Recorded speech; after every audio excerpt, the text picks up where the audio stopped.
Practice mo yung kamay mo para lumambot. Lagi ka dapat ganyan. Ay, habang ako nag-gym. Yan, training mo yung sarili mo, ha?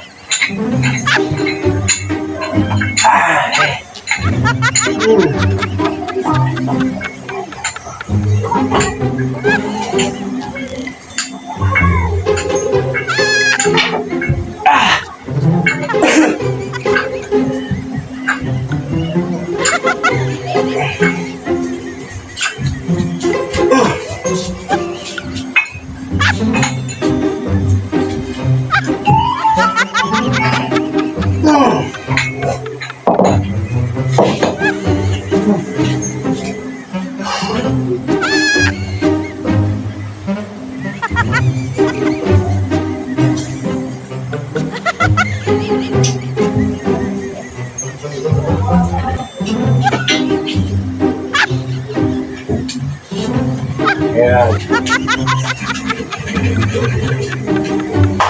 Yan. Ganun-ganun mo para lumambot. Yan mo nga yung step mo. Yung suntok. Tignan ko nga yung gano'n mo sa yung suntok. Sige nga. Yan. Iyan mo na para pagka umano ka. Yan. Step. Pang. Oh, di ba? Sige, training mo.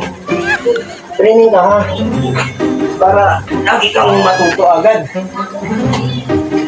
Kung pa naman, pasagulera ka. Para lagi yung self-defense ka. Hindi mo inaano yung sarili mo. Mamaya, masyado kang maldita. At paano, meron kang self-defense sa sarili mo. Papa!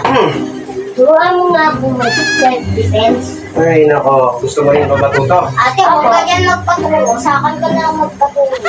Ay, nako. Tinan mo itong mayabong na estudyante ko.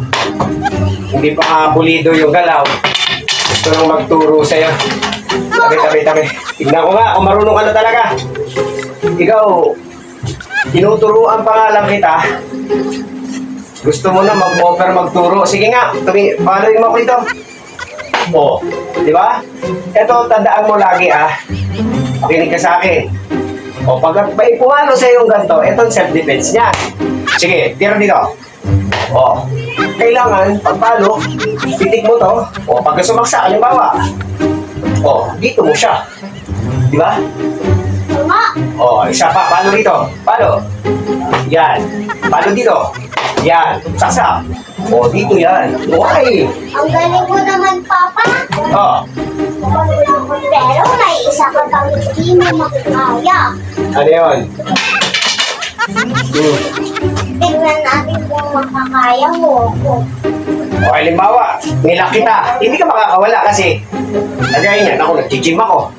Makakawala ako. Hindi ka makakawala, anak. Tandaan mo, sinasabi ko sa'yo. Kapag ka ako nag-lock... Ay, nako. Sige. Tingnan mo, ha? Sa laki ng braso ko, pag nilak kita rito, paano ka makakawala? O, sige nga. O. Paano? Dito. O. Ay, po! Makakawala. Ay, nako, anak. Katarantaduhan yung alam mo talaga, eh. Nga po, makakawala ako. Pinamagloon to. Akin ito! Ayoko! Napaka-utang mo talaga. Ay, nako. Unas nga muna ako.